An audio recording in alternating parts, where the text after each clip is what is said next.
Welcome to Luca and Miguel. Enjoy the video. You begin by verifying power and placement.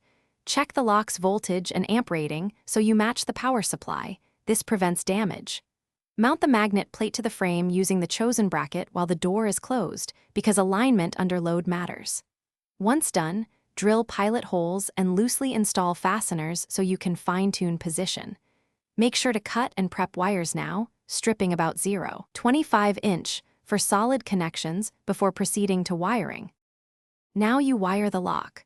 Route the power cable cleanly from the supply to the lock, using the gauge appropriate for the amp draw to avoid voltage drop. Connect positive and negative leads to the magnet, and then wire the access control relay or exit switch into the control circuit so you can energize or de-energize the lock. Once connected, include a diode or surge suppressor as recommended to protect electronics. Double-check polarity and tighten terminals to prevent intermittent faults. Finish by testing under real conditions. Apply power and confirm the magnet holds the door firmly, then trigger the access control to release. You need both actions to work reliably. If the door binds, loosen mounting hardware and micro-adjust the keeper plate until the gap is even and contact is full. Make sure to run a multimeter.